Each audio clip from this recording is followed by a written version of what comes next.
Hello everyone, welcome back to my channel অন্নপূর্ণার হেসেল। আজ আপনাদের করে দেখাবো আলু ফুলকপি দিয়ে কাতলা মাছের রসা। তার জন্য সবার প্রথমে এখানে আমি কাতলা মাছগুলো ভালো করে ধুয়ে নুন হলুদ মেখে তেল গরম করে নিয়ে তাতে ভেজে নিচ্ছি।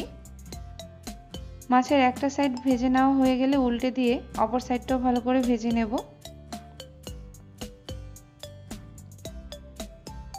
মাছগুলো ভেজে নেওয়া হয়ে গেলে মাছগুলো তুলে নিচ্ছি। এবার অবশিষ্ট তেলে আমি আলুগুলো ভেজে নেব। এখানে আলু দিয়ে দিয়েছি। এবার এর মধ্যে প্রয়োজন মতো নুন আর সামান্য হলুদ দিয়ে হাই হিটে আলুগুলোকে হালকা ব্রাউন কালার করে ভেজে নেব। আলুটা এখানে আমি সেদ্ধ করব না, জাস্ট হাই হিটে হালকা কালার আসা পর্যন্ত ভেজে নেব। এখানে আমি ফুলকপিটা সবার প্রথম জলটা নুন হলুদ দিয়ে ফুটিয়ে গ্যাস বন্ধ করে তার মধ্যে ধুয়ে রাখা ফুলকপিটা 2 মিনিটের জন্য রেখে দিয়েছিলাম। এবার ফুলকপিতে হালকা নুন দিয়ে আমি ভেজে নিচ্ছি। ফুলকপিটাও হাই হিটে ভেজে নেব। হালকা কালার হয়ে এসছে, ফুলকপিটা ভেজে নেওয়া হয়ে গেছে, এটা আমি তুলে নিচ্ছি। এবার অবশিষ্ট তেলে আমি গোটা এলাচ, দারচিনি আর তেজপাতা ফোড়ন দিয়ে দিয়েছি। ফোড়নটা হালকা একটু ভেজে নিয়ে এবার গ্যাসের ফ্লেমটাকে মিডিয়ামে রেখে এখানে আমি দিয়ে দিয়েছি 2 টেবিল চামচ জিরে বাটা, 2 চা চামচ লঙ্কা বাটা। শুকনো লঙ্কাটা আমি খুব ভালো করে বেটে নিয়েছি। দিয়েছি প্রয়োজন মতো নুন আর হলুদ, আর 1 চা চামচ দিয়ে দিচ্ছি কাশ্মীরি লঙ্কার গুঁড়ো। এবার মিডিয়াম হিটে রেখে মশলাটাকে খুব ভালো করে কষিয়ে নেব। মশলার গা থেকে তেল ছেড়ে এসছে।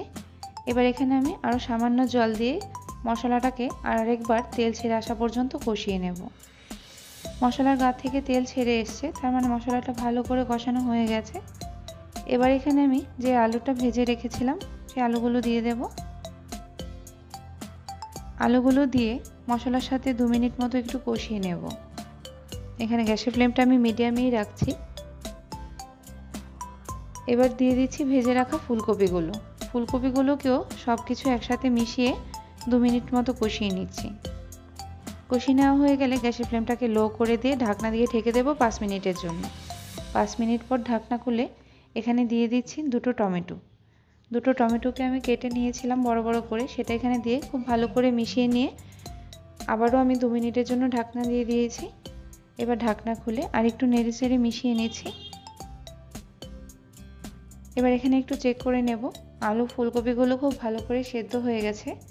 জল ছাড়া এইভাবে সেদ্ধ করে নিলে এতে করে তরকারির টেস্টটাও খুব ভালো আসে। এবার এখানে আমি গরম জল দিয়ে দিয়েছি। যতটুকু ঝোল আমার প্রয়োজন সেই অনুযায়ী আমি জলটা ব্যবহার করেছি। আর রান্নাতে গরম জল ব্যবহার করলে রান্নার টেস্টটা অনেকটাই বেড়ে যায়। ঝোলটা ফুটে উঠেছে। এবার এখানে আমি ভেজে রাখা মাছগুলো দিয়ে দিচ্ছি। এবার গ্যাসের ফ্লেমটাকে হাই করে দেব। হাই করে দিয়ে ঝোলটাকে একটু ভালো করে ফুটিয়ে নেব। আর মাছগুলোকে একটু ঝোলের মধ্যে উল্টে পাল্টে মিশিয়ে দেব।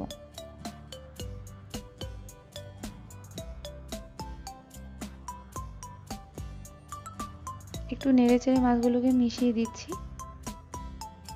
2 মিনিট হাই হিটে ফুটিয়ে নিয়ে এবার গ্যাসের ফ্লেমটাকে একদম লো করে দিয়ে ঢাকনা দিয়ে ঢেকে দেব 5 মিনিটের জন্য। ঢাকনা খুলে এখানে 1 চা চামচ গরম মশলা বাটা দিয়ে দিলাম। দিয়ে খুব ভালো করে মিশিয়ে নিচ্ছি। মিশিয়ে নিয়ে 2 মিনিট একটু ফুটিয়ে নিয়ে আবারও গ্যাসের ফ্লেমটাকে আমি লো করে দেব। দিয়ে ঢাকনা দিয়ে ঢেকে দেব আরও 2 মিনিটের জন্য।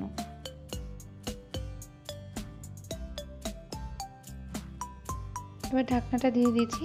2 মিনিট পর ঢাকনাটা খুলে নেব। ঢাকনা খুলে নিয়েছি। এবার গ্যাসের ফ্লেমটা বন্ধ করে দেব। দিয়ে ঢাকনা দিয়ে রেখে দেবো আরও 5 থেকে 10 মিনিটের জন্য। তারপর গরম গরম পরিবেশন করব আলু ফুলকপি দিয়ে কাতলা মাছের রসা। আমার রান্না যদি আপনাদের ভালো লাগে তাহলে please like, share and subscribe my channel. Thank you.